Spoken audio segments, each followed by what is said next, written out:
મિત્રો, આજે એક સ્કૂલનો છોકરો આવ્યો છે, અરાઉન્ડ 11 વર્ષનો છોકરો. સ્કૂલની પ્રોબ્લેમ અને બાળકોની પ્રોબ્લેમ અને બાળકોના મન પર શું અસર થતી હશે, કેમ આવું કરે છે, એના કારણો માટે આપણે જાણીશું. પણ તે પહેલાં આપણે બાળકની શું તકલીફ છે અને એના ફાધર અને મા બાપની શું તકલીફ છે, જે વિશે આપણે થોડું સાંભળીશું. કેમ કે આજે જે એમને મોકલ્યા છે સ્કૂલના એક જાગૃત પ્રિન્સિપાલ જે કહી શકે એમને મોકલ્યા છે. નહીં તો મોટાભાગના કિસ્સામાં એવું થાય કે મા બાપ આવી બાબતોના કારણે કંટાળતા હોય, થાકી જતા હોય છે અને ગુસ્સો કરીને પછી બાળકોને કદાચ મારે એવું થાય, અથવા પછી ભૂવા બળવા કરાવતા હોય છે. અને ઘણી વખત બાળકને આવું કેમ થાય છે એ લોકોને ખ્યાલ હોતો નથી, જેના કારણે બાળકની પણ તકલીફ વધી જતી હોય છે. તો જે વિશે આજે આપણે થોડું ચર્ચા કરીશું. અને આ એપિસોડ ફક્ત ને ફક્ત લોકોને જાગૃતિ પહોંચાડવા માટે છે, લોકો સુધી બાળકોને થતી તકલીફ અને આ તકલીફની અજ્ઞાનતાના કારણે મા બાપને પણ કેટલી તકલીફ પડે છે, જે વિશે જાગૃત થવા માટે આ એક વિડીયો આપણે ઉતારી રહ્યા છે. તો આજે 11 વર્ષનો એક છોકરો છે જેના ફાધર સાથે આવેલા છે. તેમને શું તકલીફ થાય છે બાળક વિશે તે વિશે જાણીશું આપણે. હા, હવે તમારા બાળકને શું તકલીફ થાય છે અને કેટલા વર્ષથી એ જણાવો.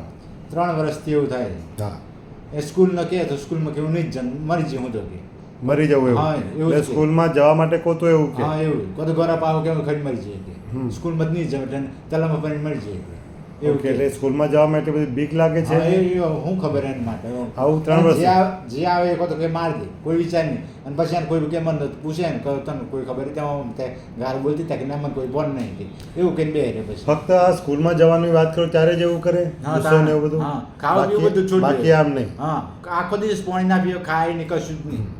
સ્કૂલ મને નો મારે એટલે તો તમે એને બીજું કામ સોંપો તો એ બધું કરે ખરો? બધું જ કરે. ઘરનું બધું કામ કરે? બધું જ ટોટલી. હજુ તો 11 વર્ષનો જ છે આ. હા પણ એવું કે ખરા કે સ્કૂલ મોકલશો તો હું મરી જઈશ હા, એવું? એવું જ કે અને એવું ક્યારે કઈ કોશિશ કરી છે ખરી? હા કરે ને. શું કરે? એ કહો તો કે ગરમ આવ વખત મરી જાય, કઈ દોડી કહો તો બેઠી દે, હા, પછી કહો તો નાહી જાય આમ થી આમ ક્યાં જતો રે? ગમે તો કોઈ કહેવા ના રહે. અને પૂછે તો કોઈ જગ્યા ના બધા કોઈ હતો કઈ હતું, કહો તો 3 વાગ્યા રહેવાની જગ્યા 9 વાગ્યા જતો રહ્યો. પછી આપણે એને પૂછીએ કે કેમ આવું કરે છે તો શું જવાબ? કોઈ જવાબ જ નહીં. ખાલી સ્કૂલ નથી જવું એટલું જ કે. હા, અને હા, સ્કૂલ સ્કૂલમાં હોતી એને કહી દે કે સ્કૂલમાં જવાનું કાલથી, તો એ ખાવા પીવાનું છોડી દેવાનું એવું. અને પછી સવારમાં હા કે મેં ગમે તો આગળ પાછી હોય તો જતો રહેવાનું કઈ નું કઈ હોતી હોતી તાકે કોઈ મળે નહીં. પછી પછી હા કે 3 એક થયા પછી આગળ આવવાનું. તમને એ બાબતમાં બીક રહે, ચિંતા રહે ચિંતા જ રહે જ નહીં સાહેબ. કે પછી તમને એવી શંકા રહે કે કોઈ કે કંઈ કરી નાખ્યું છે એવું કંઈ થાય ક્યારે? થાય જ ને. હવે એકનું છોકરું પછી તો કઈ કઈ કોઈ જતો રહેતું પછી આ બાબતને લઈને તમે 3 વર્ષમાં શું એને એમ સારવાર કરવા માટે બધી રીતે ટ્રાય કરી. શું ટ્રાય કર્યો? અમે ગમે તો દેખાય જોયું, ગમે તે બીજું કરી જોયું, એટલે પહેલા આપણે જે કોઈ ફરક લાગતો નહીં હતા. બતાવી જોઈએ એટલે ડૉક્ટરને બતાવ્યું કે ડૉક્ટરને ભુવાને બતાવ્યું કે પૂજારીને હા, બતાવ્યું કે શ્રદ્ધાનો વિષય? હા, આ ગમે તે કહો કે અહીં જો તો મટી જાય, એટલે શ્રદ્ધા બી કરાવી, અંધશ્રદ્ધા બી કરાવી. બધું કરાય બધું. પછી આ છેલ્લે મેં કાંઈ દુવાનું બધું કરાવ્યું. બધું જ કરાય, એનાથી- કોઈ બાકી નહીં રાખ્યું. એનાથી શું ફાયદો થયો? કોઈ ફાયદો નહીં લાગતો. ઓકે. પછી આજ મેં કહો દવાખાને બતાવી જોઈએ. હા, એમાં તમારા સ્કૂલના જે પ્રિન્સિપાલ છે મેં તમને કીધું કે તમે ડૉક્ટરને બતાવો, હા, એમને મને ન્યુરોસાયકાટ્રિસ્ટને બતાવો એ હા, રીતે. કહે સાહેબ અહીં તમે બતાવી જો એમ કીધું. મગજના ડૉક્ટરને બતાવો હા કે આવું કેમ કરે છે. હા, એટલે પછી તમે હું બાળકને ક્યારે પૂછ્યું કે બેટા તારે કેમ નથી જવું સ્કૂલ? બસ નહીં જવું એમ જ કહીને બે પણ બીક લાગે છે, ભણતા નથી કોઈ આવડતું? નહીં એવું, પણ એવું બીક એ કશું નહીં, પણ જવું જ નહીં મુદ્દે. ને કારણ હશે કંઈક ને કંઈક, એમને એમ ન જાય. એમને વચ્ચે એ હું આવું કારણ કોઈ કહેતો નહીં કશું નહીં, પણ જવું જ નહીં મારે કે સ્કૂલ મોકલે તો મરી જાય કે એ જ કહીને બે પછી આપણે એનાથી વધારે હું કે કરવું. એની મમ્મીને વાત કરી છે? બધાને જ. ઓકે. કોઈ એમ ટીચરનું શું કહેવું છે? ટીચરનું કેવું કે તમે કે રાગેન મોકલો કે પણ ન્યાય અવિનાશ પમદાર નામ ન બોલતા. હા. પમદાર જ મોકલો સ્કૂલમાં. ત્યાં ના મારા છોરો એવું ને મારા ભાઈનો છોરો બે મિલવા છે. હવે પેલી બોરવારી આવે એને હોમ થઈ ગયું ડફણો તો લઈને ઓમનો ગારું હારો બરાબર બોલને છે. ઓમને પેલી તો ગણ મારી, શિયોને ગણ માર્યો, પણ કે મને તો ખબર જ નહીં કોઈ કે એમ કે બે. હા. અને પછી એના બેની રિસર્ચ પડી એટલે રાગેન નીકળી ગઈ. ઓકે. અને હેઠ હેઠ તો પછી ઘેર ઘરે આવતો આવતો રહ્યો. ઘેર આવતો રહ્યો. તમે પૂછ્યું કેમ આવતો રહ્યો તો શું જવાબ? કોઈ જ બોલ્યું જ નહીં. મેં ઠેરું તો પડ્યું કે પાણી તો મેં ખાધું આવું પહેલા જે આગળ સ્કૂલમાં તો ત્યારે કરતો હતો એવું? હા, તાણે એવું કરતો હતો, પણ પહેલા જતો હતો ને તે વખતે કશું નતું કરતો. અને પછી તાણ પછી 2-1 વર્ષ થયો, તાણ પછી ને સાહેબ મારા જૂની સ્કૂલમાં પણ? હા, તે વખતે હું સાહેબ એને મારી તાનું કે પપ્પા મરજમ તો હોય ને તું સ્કૂલમાં જ નહીં જ જમે નહીં પછી બીજી સ્કૂલ બદલી તોય? તો એવું જ કર્યું. પહેલી સ્કૂલમાં માર્યો તો એને? હા. કેમ માર્યો તો? હવે હોત ને એ હું ખબર હા હું લેવા માર્યો કઈ એ વાત એ તો થોડા ઘણું તો મસ્તી કરતો હતો કે ભણવાનું નતું હવે ફાવતું? તો આપણને ખબર સાહેબ. તમે પૂછ્યું નતું? ના, એટલે કે સાહેબ મને થોડુંક માર્યો કે મેં ખાર્યું તો મારે તને ના આવડે મેં મારે પાછું એમ અંદરથી જ કહેવા મર જમતો હોય ને સ્કૂલમાં તો નહીં જમતું. ઠીક છે, હા. તમે બહાર બેસો હવે.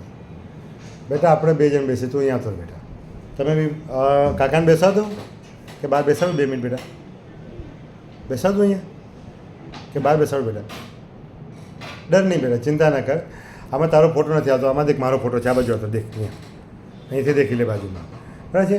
આમાં ફક્ત મારો ફોટો છે, દેખ, બરાબર? તારો નામ નથી બોલવાનું, તારો ફોટો કોઈ જગ્યાએ ના આવે, બરાબર? આ તો બેટા એટલા માટે અમે રેકોર્ડ કરીએ છીએ વિડીયો કે બીજા ઘણા બધા બાળકોને આવી તકલીફ પડે છે અને એ લોકોને શું તકલીફ પડે છે ઘરવાળાને નથી સમજ પડતી, ક્યારેક ક્યાં તો એમને ખ્યાલ જ નથી આવતો. એટલે શું છે કે તારી તકલીફ, બાળકોની પણ તકલીફ વધી જાય, મા બાપની તકલીફ વધી જાય. આપણે આ વિશે આપણે જાણકારી મેળવતા હોય તો આવું કેમ થાય, તો એનો રસ્તો નીકળી શકે. સ્કૂલમાં જવું કે ન જવું એ આપણે પછીની વાત છે. આ બીક લાગી છે એ તો આપણે દૂર કરવી પડશે ને, બરાબર? હવે શું થયું તું એ મને કે પપ્પાને બહાર છે, કાકાને અહીં બેસાડું તો ચાલશે કે બહાર મોકલી આપું? બેસાડું અહીંયા? ઠીક છે. હવે તું મને જણાવ, હમણાં સ્કૂલ ન જવામાં 3 વસ્તુ મેઇન છે. એક બીક લાગવી, બરાબર છે? એક સ્કૂલમાં કદાચ બીક લાગી હોય, દોસ્તોએ લડાઈ ઝઘડા થયા હોય, ભણવાનું ના આવડતું હોય, ટીચરો કંઈક મારામારી કરી હોય કે આપણને કોઈનાથી ડર લાગી ગયો તો આવું થાય. બીજું કે આપણને ના આવડતું હોય તો આપણે ન જઈએ. તો તારું શું કારણ છે મને જણાવ. તને સ્કૂલ જવામાં શું બીક લાગે છે? કહી શકીશ?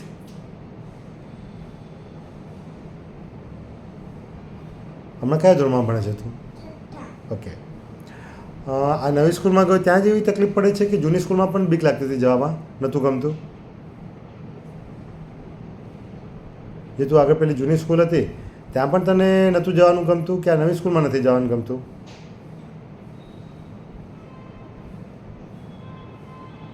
જૂની સ્કૂલમાં જવાનું ગમતું હતું? ઓકે. નવી સ્કૂલમાં જવાનું ગમે? ઓકે. તો હમણાં બેટા બીક શેની લાગે? સાહેબોની લાગે કે દોસ્તોની લાગે કે ભણવાની બીક લાગે? સાહેબોની બીક લાગે. સાહેબો ખીજાય એની બીક લાગે કે મારે એની બીક લાગે કે હોમવર્ક ના કર્યું એટલે લડે એટલે બીક લાગે? ઓકે. મારે કઈ બાબતમાં બેટા? આપણે કોઈક મસ્તી કરતા હોય ફ્રેન્ડ લોકો સાથે ત્યારે મારે કે પછી હોમવર્ક ન કર્યું હોય ત્યારે મારે કે શેના માટે મારે? શીખવાડે ત્યારે, એટલે આપણને આવડે નહીં તો? ઓકે. આપણે ના આવડે ને આપણે પૂછીએ તો પણ મારે ખરા? ઓકે. તને કયા વિષયમાં સારું આવડે? આપણે ગુજરાતીમાં સારું આવડે, ગણિતમાં સારું આવડે, વિજ્ઞાનમાં સારું આવડે તને કે સમાજમાં સારું આવડે? તને શું સારું આવડે? તને કયો વિષય ગમે? વાંચવાની મજા આવતી હોય કે લખવાની મજા આવતી હોય? કયો વિષય તારો? લખવાની મજા આવે. કયો વિષયમાં? બધું લખવાની મજા આવે કે કોઈ એક જ? ગણિત લખવાની મજા આવે કે ગુજરાતી લખવાની મજા આવે? કયું? ગુજરાતી. અને તને કયા વિષયમાં સાહેબ ખીજાય વધારે કે આ તને કેમ નથી આવડતું એવું કહીને? ગણિતમાં ખીજાય, અંગ્રેજીમાં ખીજાય કે વિજ્ઞાનમાં ખીજાય? શેમાં ખીજાય? ગણિતમાં. તો ગણિતમાં આપણને ના આવડતું હોય તો સાહેબને શીખવાડવાની તો જરૂર પડે ને. તું સાહેબને પૂછે સાહેબ આમાં નથી આવડતું, તો સાહેબ ખીજાય કે મારે? પૂછો તો બી મારી દે. તે ક્યારે એવું કીધું નહીં સાહેબને કે સાહેબ આ મારો કેમ છે, મને નથી આવડતું, શીખવાડો? એવું કીધું છે ક્યારે? તારા પપ્પાને તે વાત કરી આ બાબતમાં? ઓકે. કાકાને વાત કરી? કેમ? આપણને નથી આવડતું અને આપણને કાંઈ કોઈક મારતું હોય તો આપણે ઘરે તો કેવું પડે? તો એ લોકો આપણને મદદ કરે ને બેટા. તે આપને કેમ નહોતું કીધું પપ્પા મમ્મીને?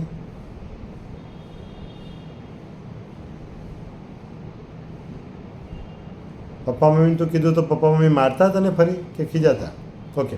તો સ્કૂલ નથી જતો આ ડરના કારણે, તો તે પપ્પાને કીધું પપ્પા મને આ બીક લાગે છે, આ લોકો મારે અથવા મને નથી આવડતું તો મને શીખવાડવાની જગ્યા પર ટીચર મારે તો મને બીક લાગે છે એટલે હું નથી જતો, એમ કહી દે ને તારે. તે એવું કેમ ના કીધું? તો એનું કંઈક સોલ્યુશન નહીં કરતા, એનું કંઈક આપણે કારણ કાઢતા કે ભાઈ હવે શું કરવું આગળ?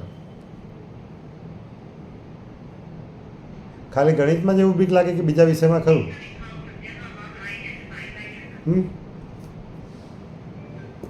ગણિતમાં જ બીક લાગે કે બીજા વિષયમાં પણ ખરો? ગણિતમાં.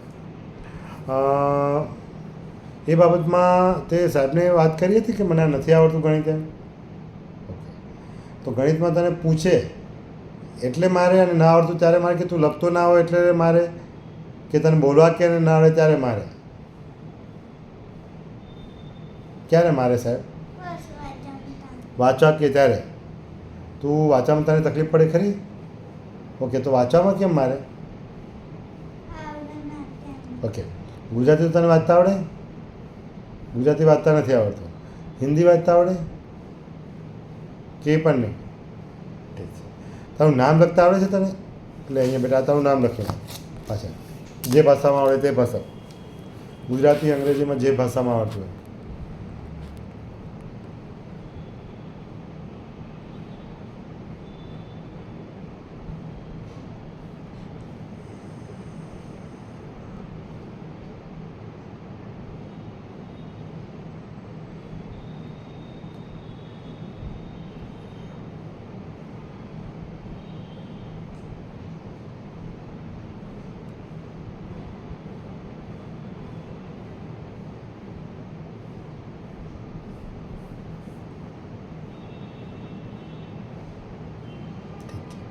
એટલે લખવામાં થોડી તકલીફ પડે છે.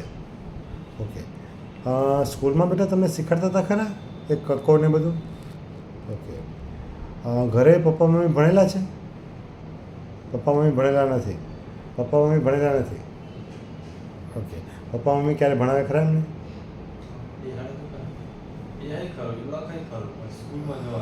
ના ના, એવું નથી. મિત્રો, આ બાબતમાં આપણે ચર્ચા કરીશું કે જે આ બાળક છે 11 યરના છે ને 6th સ્ટાન્ડર્ડમાં છે. હવે બેટા રડવાની જરૂર નથી, કંઈ વાંધો નથી, બેસ શાંતિથી. બરાબર, જે લખતા આવડતું હોય નામ એ લખી નાખજે. પપ્પાનું નામ આવડતું તો પપ્પાનું નામ પણ લખી નાખજે. હા, છોકરાને બેઝિક વસ્તુ, જ્યારે છોકરાઓને બેઝિક વસ્તુ ના આવડતી હોય, 1 થી 5 ધોરણમાં કક્કો લખતા ના આવડતો હોય, એકડા બોગડા લખતા ના આવડતા હોય, ઘડિયા ના આવડતા હોય, તમે એને સીધું જ્યારે એવું કહો કે તું અંગ્રેજી વાંચ અથવા ગુજરાતી વાંચ અથવા ગ્રામર બોલ અથવા કાવ્ય કે પોયમ લખો એમ, તો એ ના આવડે. હવે જો માની લો કે આપણો બેઝિક જે આપણે કે કોઈ પણ ઇમારત ઊભી કરતાં પહેલાંનો પાયો તો નાખવો પડે ને, પાયો તો મજબૂત કરવો પડે ને. 1 થી 5 ધોરણમાં જો એને કક્કો ના આવડતો હોય તો એ વાંચવાનું કઈ રીતે કરી શકે? એમાં બાળકની ભૂલ છે કે આપણે શીખવાડવાની રીતમાં ભૂલ હોય?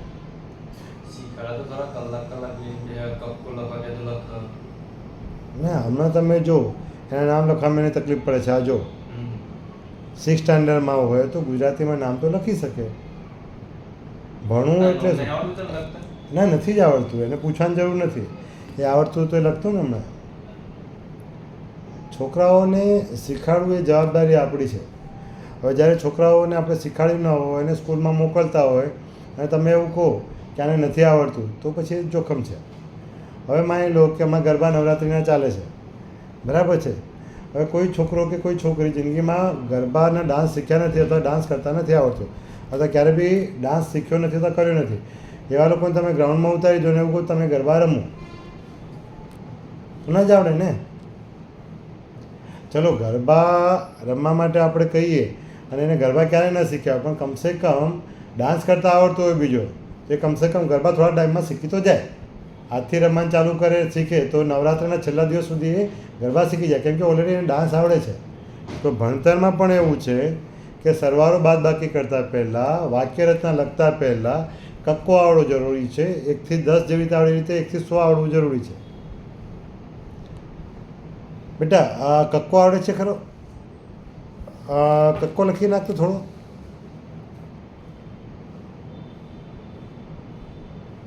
કથી શરૂઆત કરજે, ક ખ ગથી.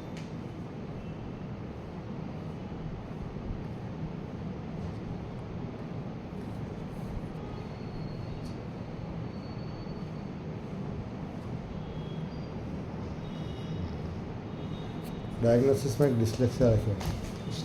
હા હા, લખો બેટા, જે આવડે લખ.